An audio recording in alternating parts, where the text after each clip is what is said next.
Mon équipe aussi a développé en interne quelques outils. On a fait un IA RH qu'on appelait Hamid. Pourquoi Hamid? Parce que ça parle à l'industriel et non Hamida. Parce que Hamid l'akhlaq, déjà un. Et ça permet aussi de répondre à toutes les questions. Le dernier médecin que j'ai vu, il m'avait dit « Amel, vis ta vie, tu ne seras jamais maman. Oh. » Et c'était dur. C'était dur, mais c'était une belle claque pour moi parce que pour moi, c'était un défi. Et puis après, j'ai lâché prise et je suis tombée enceinte. Et si tu veux avoir cet enfant, Amel, tu dois changer complètement de vie.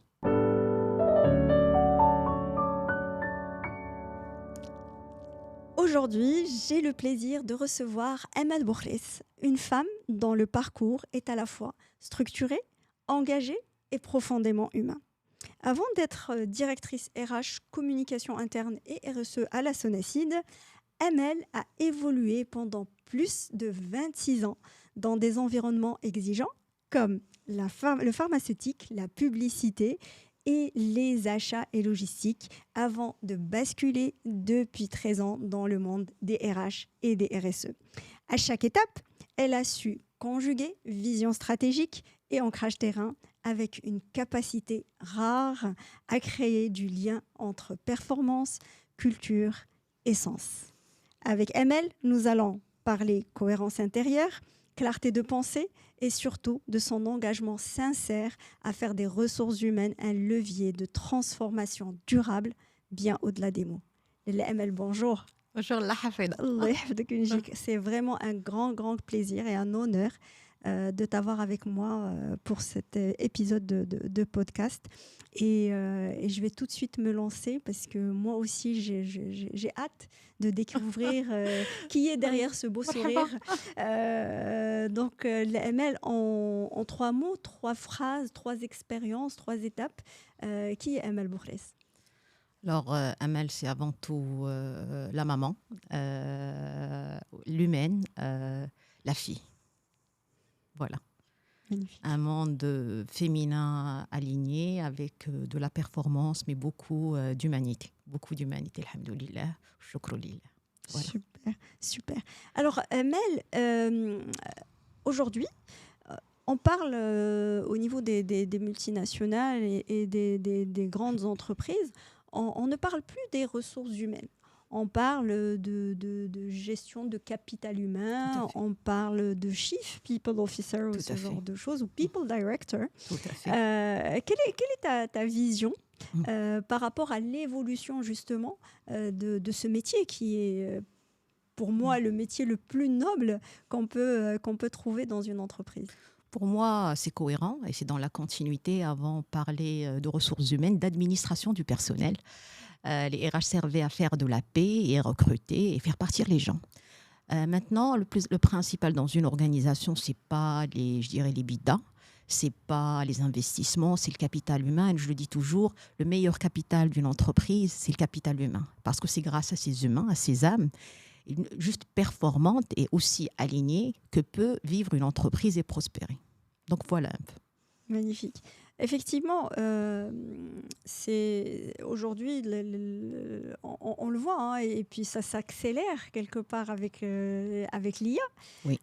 Qui va être omniprésente dans la plupart des entreprises et qui va faire quelque part toutes les tâches ingrates, si j'ose dire, que l'humain a fait et supporté jusque-là. Et donc, ce qui va nous distinguer ou ce qui va distinguer la race humaine de la machine, c'est justement ce côté humain, ce côté apport de valeur spécifique à l'humanité. Oui.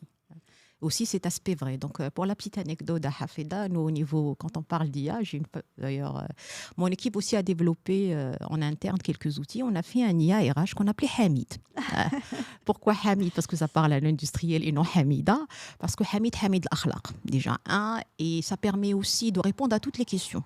Au lieu qu'une personne se déplace vers l'administration, vers les RH, il n'a qu'à son chatbox, avec de façon très vocale, Derija, et l'IA va lui répondre suivant les règles internes de l'entreprise. Ça prenait au moins 20 minutes que la personne se déplace de l'usine vers l'administration. Là, en 20 secondes, il a la réponse. L'IA, pour moi, c'est un outil d'accompagnement, d'amélioration du quotidien. On gagne du temps et une efficacité, mais ça remplacera jamais l'écoute.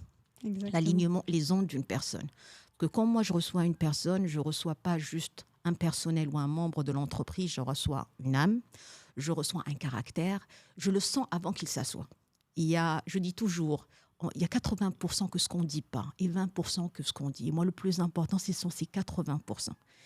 Et la personne, quand elle a devant elle quelqu'un qui la ressent, qui est là, qui est présente, qui a un sens d'écoute, et ce sens d'écoute, on a dû le développer par des formations, par la vie aussi, qui là, et tu sens authenticité, c'est là où moi, personnellement, je sens que je fais mon métier.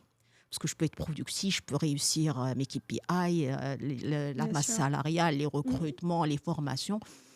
Mais حافظة quand السيد ولا السيدة يخرجوا من عندي وكيقول لي الله يعمرها دار وشكرا وسمحي لنا وخرجت من عندك فرحان ولا فرحانة, ça c'est pour moi c'est le meilleur des KPI. Et ça, il faut beaucoup de présence et beaucoup d'entraînement, je dis aussi, et beaucoup d'alignement. Tout à fait. En gros, c'est pas un métier pour tout le monde. C'est pas évident de le faire avec un volet comme ça. Moi, j'ai pas, pour la petite histoire, je suis pas RH de formation. Moi, je suis ingénieure d'application technologie biomédicale, donc spécialité pharmaceutique. C'est pour ça que tu as dit, au début, je suis passée par le pharmaceutique médicament. Après, j'ai fait de la pub, mais dans les achats, donc j'ai fait tout ce qui est achat pub et dans la logistique. Et j'ai switché vers les RH. Et là, j'aimerais expliquer aux gens pourquoi j'ai switché vers les RH. Justement, c'était ma question. Qu'est-ce qui a créé ce déclic ? Pourquoi les RH ? En passant par les achats, la logistique. Je pense que c'est la première fois que je vais en parler. Je vais en parler aux gens qui ne me connaissent pas, à mon cercle intime. Ceux qui me connaissent savent que moi, je suis mariée depuis, alhamdoulilah, 23 ans. Coucou à mon mari. Qui me supporte depuis le temps. Et ce que je disais, c'est que j'ai eu du mal à tomber enceinte. Donc, j'ai fait des fécondations in vitro, j'ai fait des IAC, c'était un parcours. Et le dernier médecin que j'ai vu, il m'avait dit « Amel, vis ta vie, tu ne seras jamais maman. Oh. » Et c'était dur. C'était dur, mais c'était une belle claque pour moi parce que pour moi, c'était un défi. Et puis après, j'ai lâché prise et je suis tombée enceinte. Je suis tombée enceinte et quand subhanallah, et quand je suis partie chez le gynéco, il ne comprenait pas pourquoi j'avais des fausses couches. Mais récurrentes, j'ai fait 4 ou 5. Et quand on me parlait, il avait laissé l'appareil de tension sur moi. Et en me parlant, l'appareil a commencé à biper. Et c'est là qu'on a trouvé que j'avais une maladie. La maladie s'appelle la toxémie gravidique. C'est quoi ? Ça veut dire que ma tension silencieuse s'élève à des taux très très élevés où mon sang devient toxique. Wow. Et soit ça tue l'enfant ou ça peut me tuer. Et ça, tu ne peux pas le détecter comme ça. C'est clair. Donc, ce que je devais, c'est que le médecin m'avait dit, si tu veux avoir cet enfant, Amel, tu dois changer complètement de vie. Donc, c'est pas parce qu'il me connaissait. Moi, je faisais les sites, je faisais des déplacements, je faisais 10 heures de travail. C'était pas les 1 tiers travail, 1 tiers famille, 1 tiers toi. Moi, c'était les 2 tiers travail et 1 tiers un petit peu de ce qui reste. Pour te dire. Et après, il m'a dit, cette maladie, il faut que tu te reposes et que tu aies toujours un appareil et que tu sois dans un lit médicalisé et que tu ne sois pas sur le dos, tu sois sur le côté pour sous la circulation. Et je devais prendre à Hafeda, je me rappelle très bien, chaque matin, midi, soir, cette gélule. Wow. Déjà, c'était des antibiotiques. C'est pour que que mon corps ne rejette pas l'enfant. Comment j'ai vécu cette période ? Parce que c'est 5 mois. J'ai arrêté de travailler. Et j'étais dans une sphère, une bulle, où chaque jour, je me disais, est-ce que cet enfant, je vais l'avoir ou pas ? Et c'est là où j'ai changé. Ouais. C'est là où les priorités ont changé. Ils ont changé comment ? Parce que c'est là où je commençais à manifester. Mais moi, autre chose, j'avais acheté un livre. Et c'était l'évolution chaque jour de ma grossesse. C'était une page que je lisais le matin. Et mon fœtus, il est comment ? Et je le visualisais. Et je lui parlais. Et je lui dis, on va s'accrocher, mon enfant. On va y aller. Et là, j'ai eu des complications. Je suis rentrée à la clinique. Je suis restée presque 3-4 semaines où c'était borderline, où le médecin me disait, Amel, c'est toi ou le bébé. Je me rappelle très bien, c'est un truc déjà, c'est un mot que j'utilise beaucoup. Ya Moussaïl. Je lui dis, Ya Moussaïl, c'est tout. On y est arrêté. Et c'était dur. Et j'ai eu mon enfant. Et mon enfant, on l'appelait Anas. Pourquoi on l'appelait Anas ? Parce que mon mari, il adore Rouisha. Donc, Inès. Ah, magnifique. Ouais. Et Inès Minennes. Et moi, c'était important. Et mon fils, je l'appelle, il est 10 partout. Parce qu'il a tous les 10 du monde. Il est dyslexique, 10 orthographique, il a une surdité. Mais il a un sourire à Hafeda. C'est pas parce que c'est mon fils, il a une humanité. Et mon fils m'a ramené à mes priorités. m'a ramené à ce que je devais être. Et c'est là où j'ai demandé à changer de métier. Wow. Donc, j'ai demandé à passer des achats vers un autre métier, parce que ça faisait tout de même plus de 20 ans que je faisais ce métier. Et on m'a fait un assessment. Et là, j'ai eu l'assessment qui disait que j'avais je dirais une appétence grosse, pour les RH et le social. Je ne connaissais rien au RH, pas du tout. Et on m'y a mis. Et l'avantage aussi que j'ai vu, parce que je connaissais les gens. Donc, je connaissais les structures, je connaissais les processus, et ça m'a beaucoup aidé. Et je voulais dire, et je me rappelle très bien le manager qui m'avait donné cela, il m'a dit, parce que je râlais beaucoup. J'ai dit, ça marche pas, pourquoi les RH ils font pas ça, pourquoi ils font pas ça. Il m'a dit, Anti Amel, tu es plus RH, montre-nous ce que tu vas faire. Je suis taureau, donc t'es-tu. Donc je leur ai dit, et tout ce que je voulais faire, alhamdoulilah, j'ai recruté, j'ai une formidable équipe, alhamdoulilah, qui travaille avec moi. Il y a des choses où je suis expert, des choses pas. Et par contre, j'ai ramené ma manière de faire. Ça veut dire mon humanité. Et moi, le déclic de la grossesse m'a ouvert une porte je me dis, j'ai senti des ondes. J'ai vu mon fils dans un rêve. Je sentais qu'il y avait quelque chose que j'avais un peu plus. J'avais une intuition qui était un peu plus, je veux dire, développée. D'ailleurs, on m'appelle RH parce que moi, j'ai des champs mais j'ai travaillé dessus. Ça veut dire que moi, j'ai travaillé sur tout ce qui est holistique. Donc, j'ai fait tout ce qui est formation Theta Healing. J'ai fait de l'anatomie intuitive. J'ai fait de l'hypnose. J'ai fait du magnétisme. Les gens me disent Amel, moi je me forme et ça m'aide, mais c'est des outils magnifiques. Mais bien sûr. Ça te ramène les pieds sur terre, vraiment. Et c'est là où j'ai su que il n'y a pas que le bling bling, il n'y a pas que la position, il n'y a pas que l'argent. Il y a que ce que je vais garder, que ce que je vais laisser sur ce monde.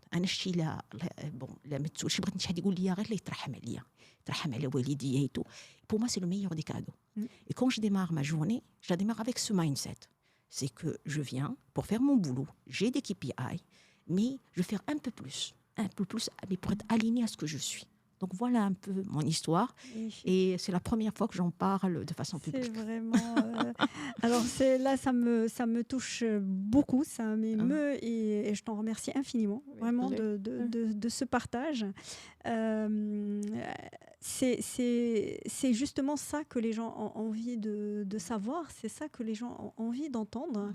C'est que derrière... ces beaux postes, derrière ces belles appellations et ces belles carrières, il y a surtout un humain qui croit en des choses, qui voit des signaux, qui sent des choses et qui a avant d'avoir une ambition, on va dire, carrière, il a une ambition humaine et je suppose que c'est ça que tu transmets aussi aux collaborateurs et aux personnes qui travaillent avec toi. Oui, tout à fait. C'est un quotidien et je le fais avec le cœur. Moi, j'ai toujours été, en toute humilité, tout ce que je le fais avec mon cœur, avec passion. Je ne peux pas faire un poste où je ne suis pas passionnée. Je ne suis pas quelqu'un de... Ma carrière, elle s'est faite tout seule. Je n'ai rien demandé. Elle est venue comme ça. Moi, on dit tout est écrit. Je n'ai jamais pensé à être DRH. Je n'ai jamais pensé à être membre COMEX. On m'a dit, tu es membre COMEX. Franchement, ce n'est pas la position qui me parle, c'est l'impact. C'est l'impact que quand le matin, je viens et quelqu'un me sourit en face, et un sourire qui vient du cœur, et tu le sens. Moi, je l'ai senti quand mes parents sont décédés. Mes parents, Allah yarhamhum, sont décédés il y a 6 ans, mais de façon très, très rapprochée. Et la dernière, c'était ma mère. Et tu sais, ils ont eu une super mort, je trouve, parce que mon père, jamais la marche, crise cardiaque, الوالدة تاعي جاتها AVC ماتت en 2 jours. وكتقول لك دائما الله يجعل اخر احسن من الاول. C'était leur phrase fétiche. Et pendant l'enterrement, les premières personnes les c'est mes collègues. Où ils sont pas venus voir la DRH. Ou là, quand j'étais le décès de mon père, j'étais pas DRH. Ils sont venus Amal Bokhrez. Ils sont venus leur sœur. Et on me disait Rti. Il y a personne qui m'appelle Madame Bokhrez. Il y a certains qui m'appellent Madame Amel Nouveau, mais tout le monde Amel Rti. Et moi, ça, c'est ma meilleure médaille. Ça veut dire que j'ai pu, alhamdoulilah, en toute humilité, créer ce lien. Mais c'est un lien qui est véridique. Je ne suis pas Par contre, je suis très franche. Dire que quand quelque chose ne me plaît pas, j'ai cette capacité à dire la chose. Ça peut blesser, mais je vais le dire à ma manière. Parce qu'il faut savoir aussi à Hafeda qu'on fait un métier où des fois on a des choses à faire qui sont difficiles. Oui. Oui, qui sont difficiles. Et pour le faire, moi je te dis des cessations de contrat. Bien sûr. C'est pas difficile, évident. c'est pas Justement, évident.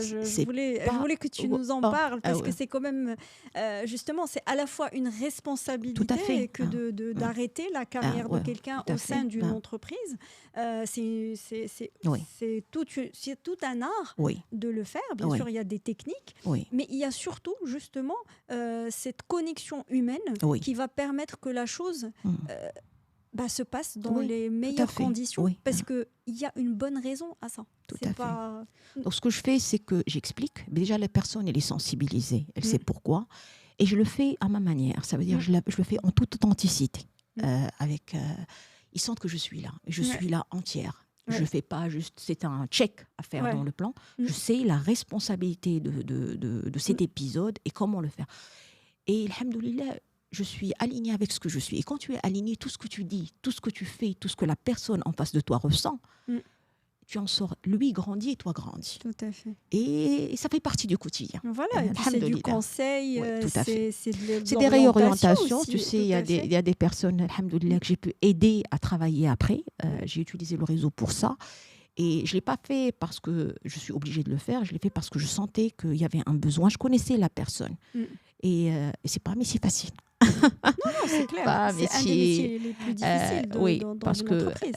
Il ne faut pas aussi qu'on soit une éponge émotionnelle. Tout à fait. Et ça, c'est mes formations qui m'ont aidé à le faire, parce que moi, j'ai fait tout ce qui est coaching, tout ce qui est PNL, tout ce qui est, tout ce qui est magnétisme. Ça m'a permis d'avoir des techniques. Oui. Les gens ne comprennent pas ce que je fais. Et c'est pour ça qu'on m'appelle RH-OFA, parce que ce qui est bien, ce que je partage. Oui. Je n'ai aucune gêne, aucun gêne de parler d'onde.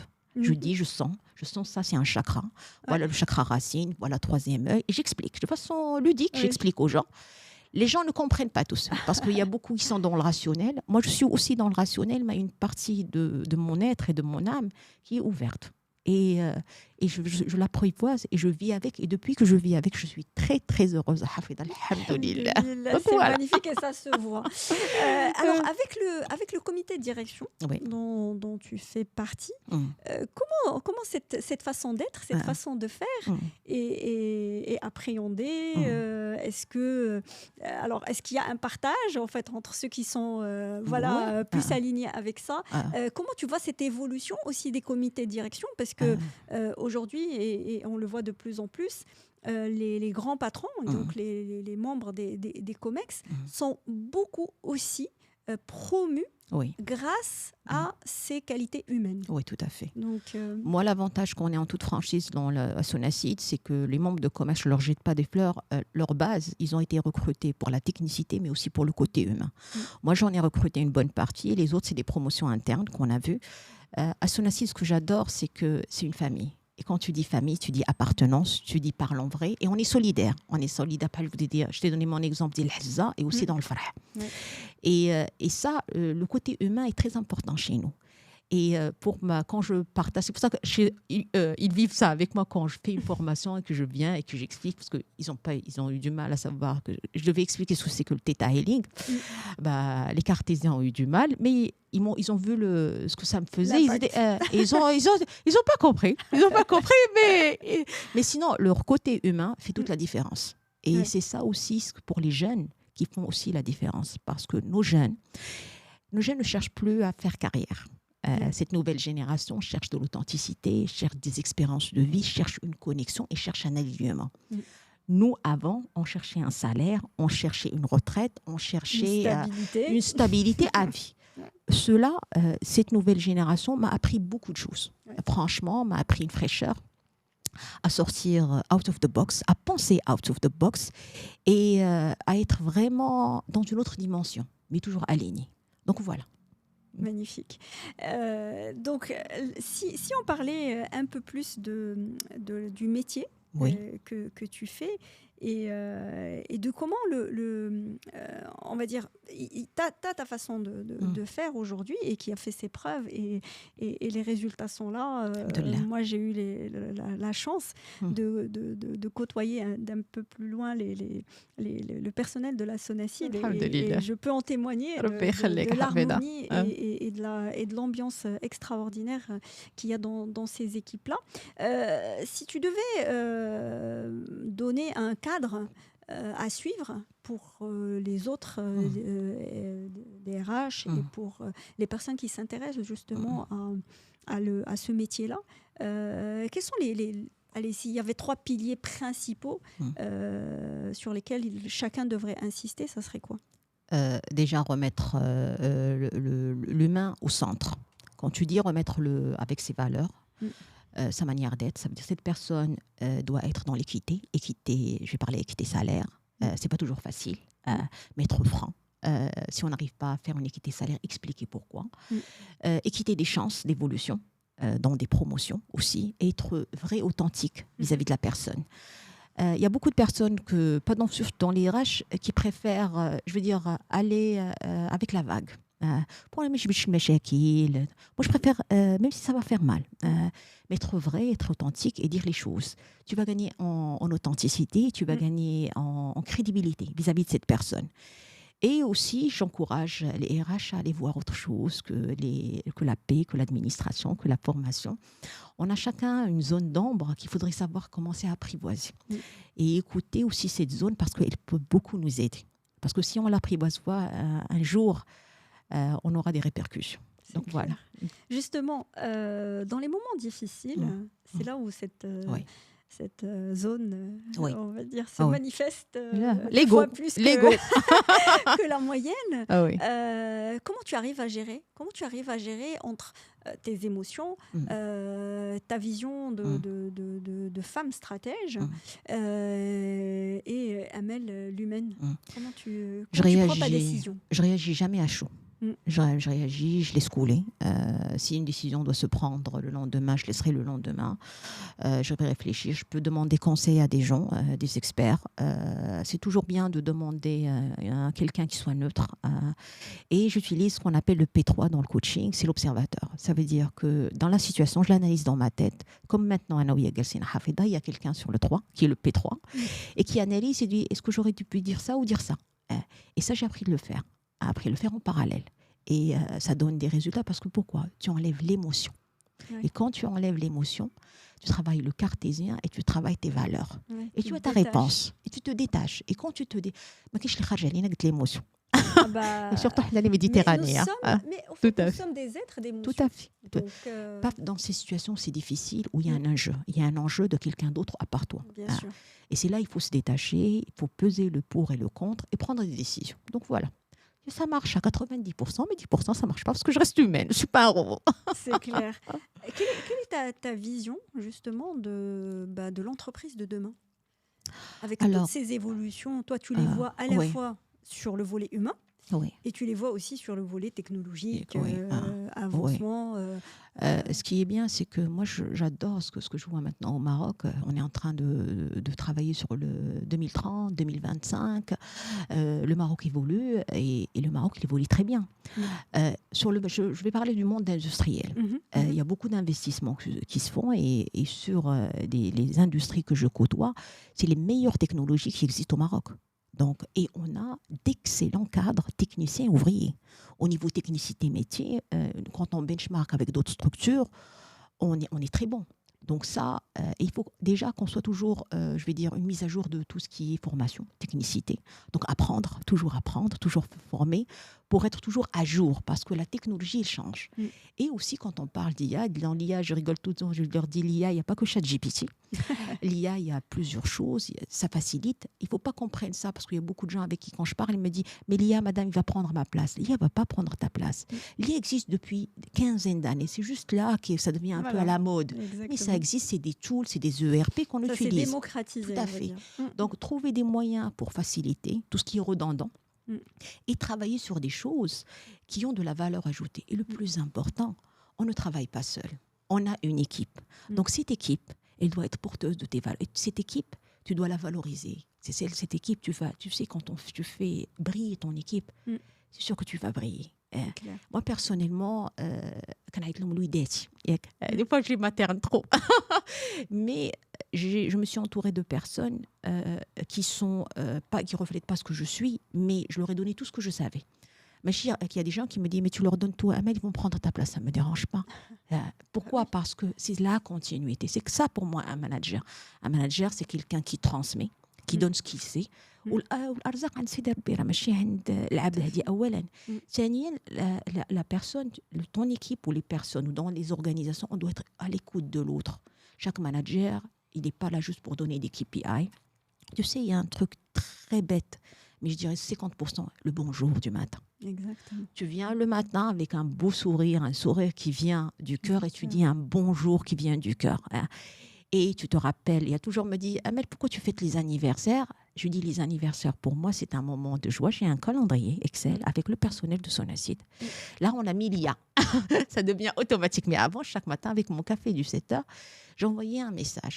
Et c'était mon onde positive du matin. Ça veut dire que j'envoyais à mon collègue ou ma collègue un joyeux anniversaire et je recevais immédiatement une réponse positive. La personne, déjà, elle était contente que la DRH ou bien sa collègue ou bien son équipe, parce que je mettais l'équipe en copie, lui souhaitait. C'est des petits trucs qui demandent absolument rien, mais qui ramènent de l'humanité, ils ramènent de la relation et être vrai.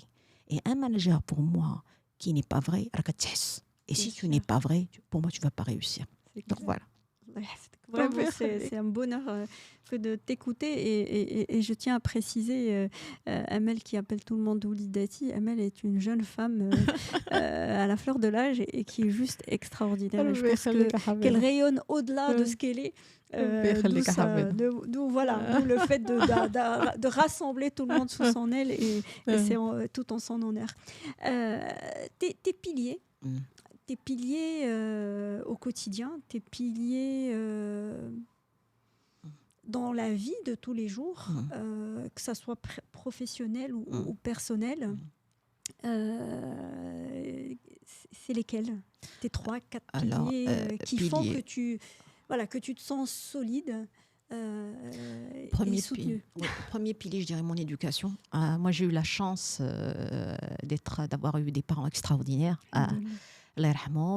Mon père, c'était un cadre technicien et ma mère institutrice de langue française, CM2. Et Baba, c'était une personne... on est 3 filles, je suis la plus jeune. Et mon père, qu'est-ce qu'il faisait? C'est qu'il nous a dit, il nous a appris une chose. Lui, il était rebelle, il était artiste, il était technicien, masha'Allah, allez, out of the box. Donc lui, toujours à pas partir dans l'aventure. Donc il nous a appris à être autonome, à réfléchir, mais à avoir des bases. Les valeurs, l'éducation, ma mère, elle était other side. Ma mère éducatrice, donc très carrée, les valeurs très militaires. Moi, j'avais la clé à CM2, ma fille, pour prendre le transport. Tu la petite chaise, mercredi. Après, tout un planning. Bon, c'est différent. Et elle avait beaucoup de bienveillance. احنا الدار الحمد لله كنا كنعيطوا لها الزاويه وباقا الان محلوله في محمديه. Tout le monde venait. حنا sans chichi. Mon père il ramenait des ouvriers اللي في رمضان ما عندهمش فين يفطروا كيجيو يفطروا لنا في الدار معانا. Moi je suis habituée à ça. Ma mère la même chose. صحاباتها عائلتها et tout, même si ils sont décédés حنا الدار محلوله. Même si محمديه on parle اعياد انا وخواتاتي كنحلوا كنعيطوا الناس. Et ça, moi je le perpétue même chez moi. Moi ma داري بدي محلوله. صحاباتي عندي et je reçois pas باش نحطوا داكشي ماشي نحط طرف الكاطو كويس داتي ولا كويس الماء غير la qualité d'échange. Et moi ça me fait énormément plaisir حفيده فهمتيني de recevoir des gens, de donner de l'amour, de recevoir de l'amour. Et ça c'est شي اللي غادي يقلق. Et moi j'ai eu l'avantage quand je suis tombée, quand je t'ai raconté ma maladie, ce qui m'a tenue c'est ma famille. Parce que mes parents sont restés avec moi, ils ont laissé leur vie, ils sont restés pendant 7 mois avec moi. بابا دار البريكول كله ديال الدار وشفات شهيوات مع ماما الله يرحمهم. Et mes amis الله يذكرهم بخير, ils étaient là. Ça veut dire elles faisaient le relais, mes sœurs, mais j'étais entourée, la belle famille, le mari. Et ça te donne une force et ça te donne aussi pour savoir dans ma vie le travail est important. C'est important, c'est un driver. J'aime l'humain. Je suis passionnée par ce que je fais à Hafida et je le fais avec grand cœur. Mais j'ai un moment pour moi. Moi, j'ai toujours un moment pour moi dans la semaine ou dans la journée. J'ai un moment pour lire un podcast, pour lire un livre, pour aller voyager toute seule, pour faire des formations. Et mon mari le comprend. Quand je devais faire une retraite, il garde les enfants. Et je fais ma retraite, je viens. Et puis les enfants, ils disent, maman, elle est partie en formation. Maman. Magnifique. Et quand j'ai fait le détail, j'ai emmené mes enfants avec moi pour faire le cercle de guérison. Ils étaient là. Donc j'essaie un peu de les sensibiliser et ils ont aussi cette ouverture. Et moi, donc un pilier, c'était l'éducation, les parents. L'autre pilier, c'est mes amis. L'autre pilier, c'est tout ce qui, je dirais, ma deuxième famille, qui est la Sonacide. Ça fait maintenant 23 ans que je travaille. Ça crée énormément de liens. C'est clair. J'ai beaucoup de plaisir de leur parler, beaucoup de plaisir de dialoguer. C'est pour ça que je dis, pour moi, et j'ai beaucoup de plaisir à les voir, à échanger et tout. Et comme eux, ils ont été là pour moi, moi, je suis toujours là pour eux. Pas que eux. Même si les gens qui sont partis de Sonacide, je reste, je garde le lien et tout. Et je me dis, et c'est pas pour me jeter des fleurs, mais en toute humilité, je me dis, j'ai une mission de cette vie. Il y a beaucoup de bienveillance. Et je me dis, on me dit, mais pourquoi tu fais ça? Je suis comme ça. Et je ne le fais pas pour être une star. Ça vous nourrit. Ça me nourrit. Ouais. Et j'attends pas de retour. Quand je fais la chose, je la fais du cœur. Je n'attends pas. Mon père, quand il dit l'adage que je partage toujours, il dit الشيء بنتي مني تفيقي في الصباح وانت لوحي خيرك وما تحسبيش وغادي يرجع لك. Ça, il me le disait avec mes sœurs, et c'est ce que je suis en train de transmettre à mes enfants et à mes collègues aussi. Pas utopique ni bisounours, mais ça existe. C'est magnifique en réalité. Et je pense que beaucoup des gens qui écoutent ce podcast partagent ces valeurs-là, parce que justement, c'est pas ce qui est courant ni commun, malheureusement. Les gens n'en parlent pas de manière ouverte. Oui. Mais ça existe, contrairement à ce qu'on peut croire. Ça existe chez beaucoup de personnes et beaucoup de personnes y croient. Alors moi, j'ai envie de revenir justement sur ta maladie. Oui. C'est assez incroyable. Moi, c'est la première fois que j'entends parler de cette maladie. Elle en est où aujourd'hui? Parce que tu me dis que tu as eu un deuxième enfant. Alors, quand j'ai eu Anas, le médecin m'avait dit, regarde, Anas, c'est un miracle. Et regarde, Amal, vu tes taux d'hormones et l'hormone de fertilité qui était à 0, c'est ton unique enfant où tu vas démarrer la préménopause. Donc, on avait démarré le traitement de préménopause. Et ça y est, j'avais plus mes règles et tout. Et je suis partie pour faire un contrôle. Et là, je me rappelle le médecin, un petit sphare. Qui dit de l'échographie, j'avais rien, je sentais rien. Et il m'a dit, Amel, tu es enceinte. Il m'a dit, c'est un kyste. Je dis, c'est pas possible. Il m'a dit, on a refait l'échographie, parce que pour lui, ça pouvait pas être un fœtus. Puis on a commencé à entendre les battements de cœur. Je n'ai pas réalisé. Il m'a dit, Amel, comme on dit, moi ce que je voyais, c'est que j'allais refaire le truc. 6 mois, les séquelles, les machins. Et tout ça. Il m'a dit, Amel, regarde, je te fais une deuxième toxémie très dangereuse pour toi. Est-ce que tu veux le garder? Mon mari m'a dit oui. Je venais de reprendre le boulot. Et on venait de me changer de poste. J'avais eu le poste de RH. Je n'ai pas pensé à ça. J'avais un manager avant qui comprenait. Il m'avait dit, quand j'étais tombée enceinte, il m'a dit, Amel, on t'attendra. Et je me suis dit, même si on ne m'attend pas, le plus important, c'est que le pile est allé. Et je lui ai dit, en rigolant, ça m'aide énormément l'humour. L'humour aide énormément. Je dit, j'ai tout ce qu'il faut. Sarah, elle est venue, c'est un miracle. Sarah, elle est, par contre, sa grossesse était différente. J'étais aussi allaitée. Parce que c'était toujours toxémique. Donc, rebelote. Je n'ai pas eu les complications, les grosses complications de NS, parce que je n'ai pas été hospitalisée. NS, j'ai été hospitalisée plusieurs fois. Parce que mon corps s'est commencé à s'habituer, mais j'avais tous les soucis. Les gens grossissaient les grossesses. Moi, je ne grossissais pas. Moi, je maigrissais. Parce que je vomissais chaque jour. Chaque jour, je ne mangeais rien. Et Sarah, pendant, elle était combative, elle est combative. J'ai su qu'elle était combative parce que la manière, la grossesse, les coups de poing qu'elle me donnait, mon mari me disait, il est boxeur. Et Anas, pour la petite histoire, quand il est sorti, parce qu'il a eu de l'ictère et tout, donc c'était très difficile, même après son âge. Il a eu les... Quand j'ai eu Sarah, on l'appelait Sarah parce que Souror. Et quand elle est sortie, واحد الجعواقه دارت واحد لو كري et هو يقول لي mon mari جعواقه et pendant 30 jours elle a pas souri. Elle a pas souri, je me suis dit ça va pas. Elle avait eu une malformation d'oreille, une otite très grave et on l'a détectée après. Donc, et après, c'est comme une délivrance. Et tu sais, c'est l'ange gardien. Anas, il a 12 ans et Sarah 11 ans. C'est des توام. Elle est l'ange gardien de son frère. Elle le supporte. C'est elle qui le suit. Parce qu'il faut savoir qu'un dyslexique, et ça aussi j'en parle parce que c'est... Et les écoles ne suivent pas. Un dyslexique, c'est aussi un combat à vie. C'est un accompagnant que les parents prennent en charge à 100%. C'est pas... Et aussi, c'est une manière d'être. Mon fils oublie tout. À chaque fois, je dois lui rappeler et c'est pas parce qu'il ne veut pas.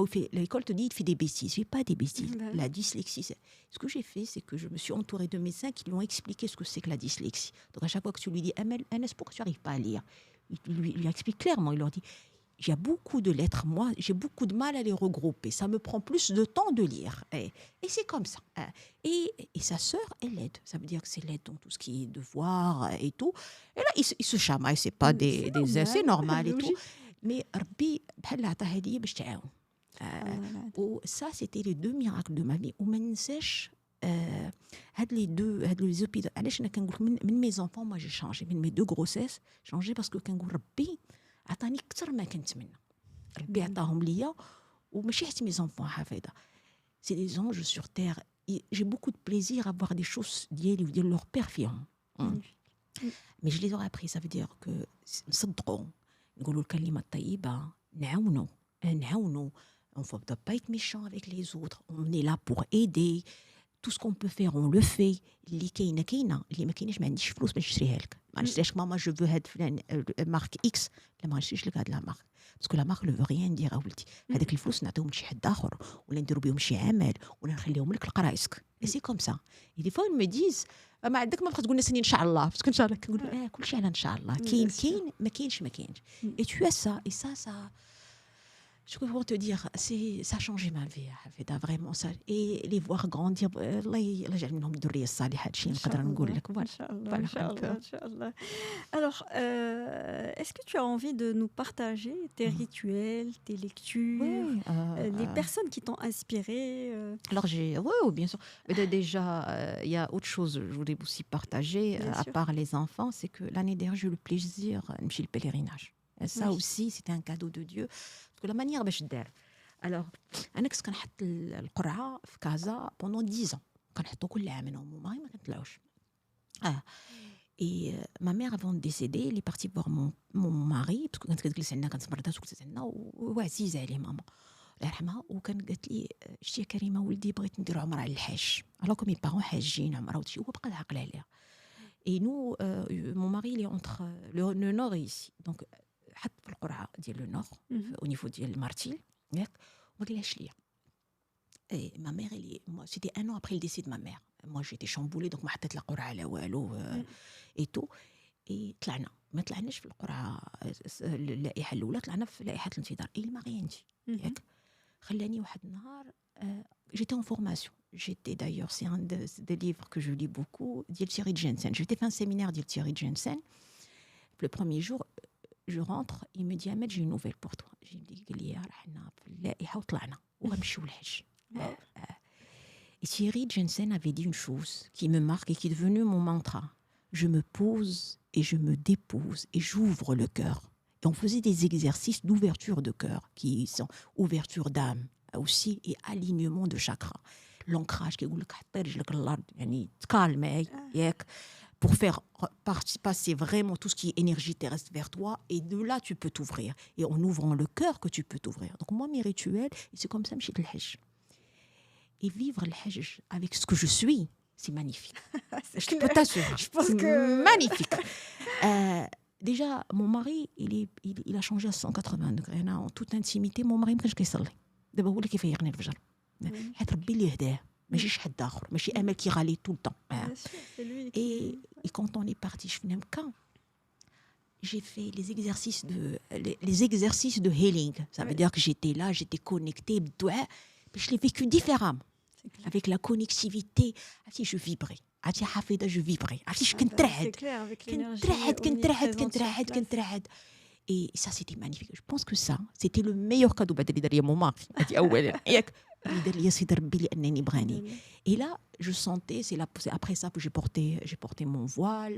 Les gens étaient étonnés que je porte mon voile parce que très libérée, très ouverte. Et je lui dis, c'est juste de l'alignement.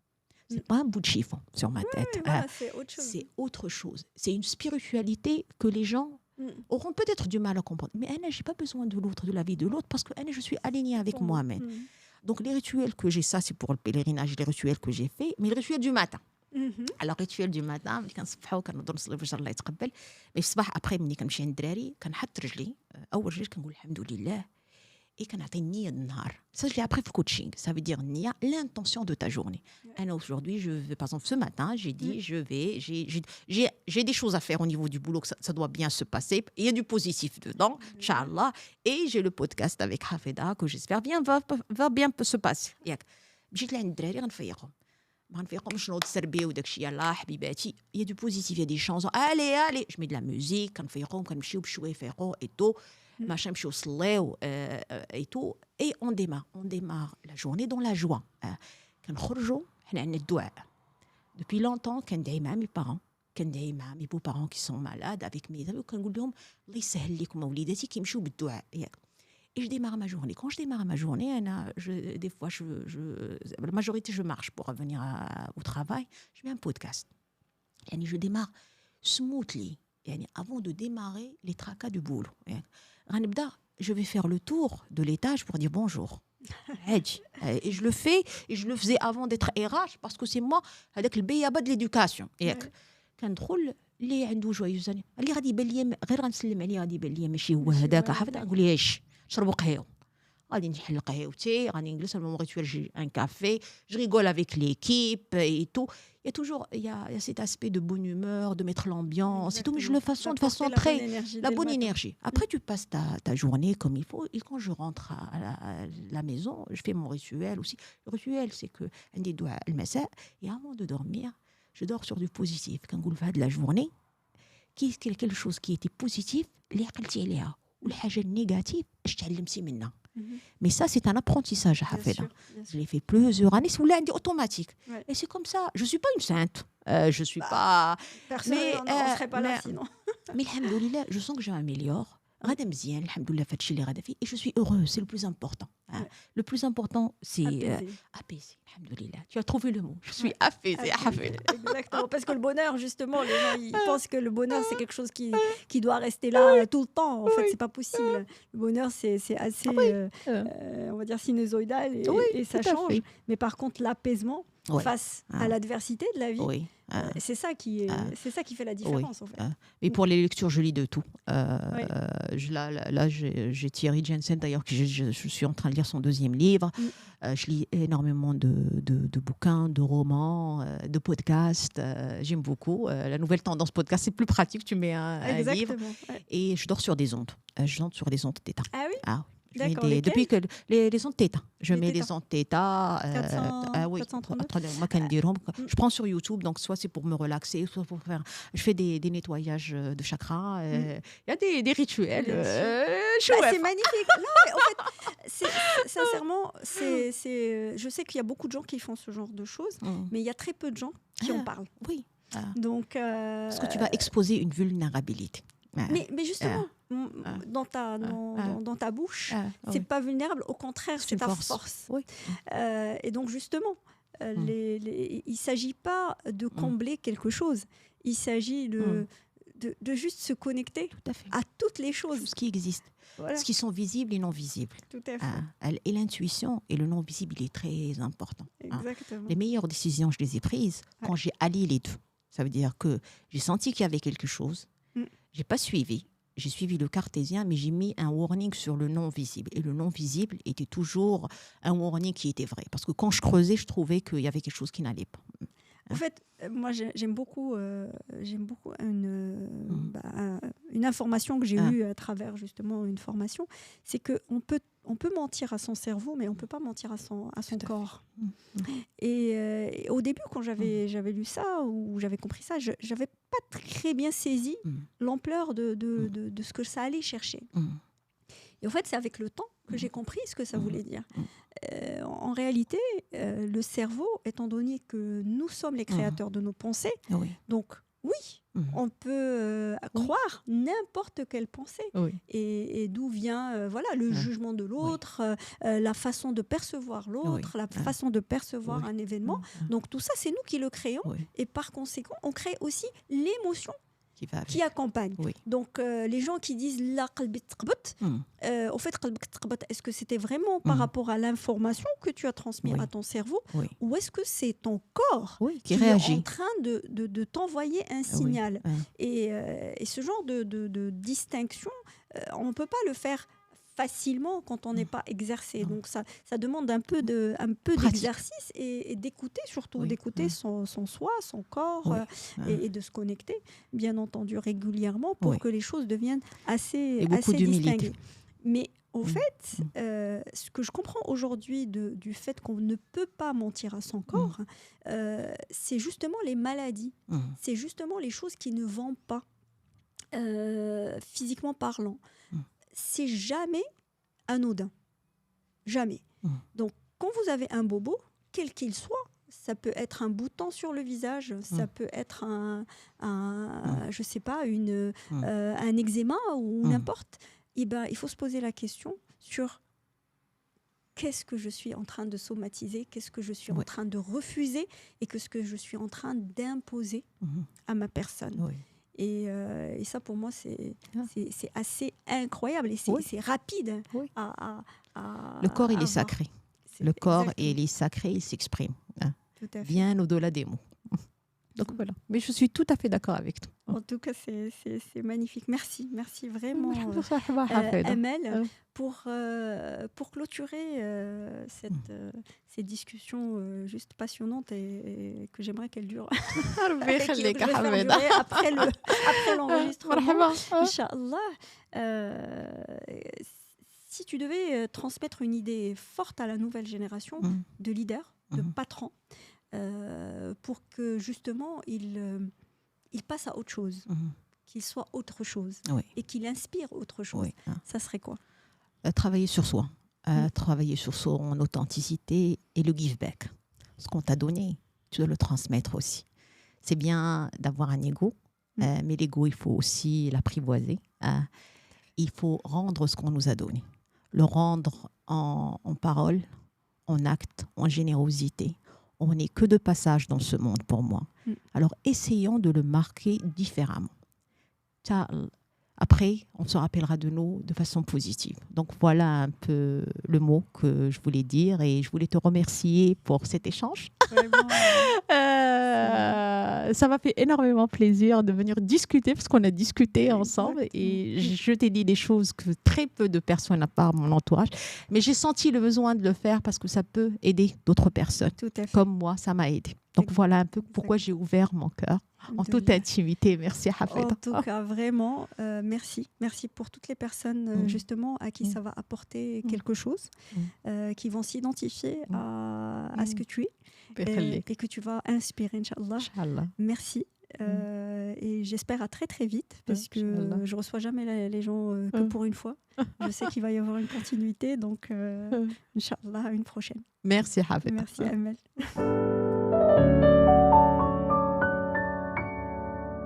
Vous venez d'écouter un nouvel épisode de CEO Enlightenment. Dans ce voyage, à travers l'expérience et la conscience des dirigeants, une vérité s'impose. Le leadership éclairé ne se mesure pas seulement en résultats, mais en alignement avec soi, avec les autres et avec le monde. Chaque décision, chaque choix est une opportunité de grandir, de transmettre et d'inspirer. Merci d'avoir partagé ce moment avec nous. Si nos discussions font écho en vous, alors abonnez-vous, partagez cet épisode et rejoignez-nous pour la prochaine conversation sur CEO Enlightenment.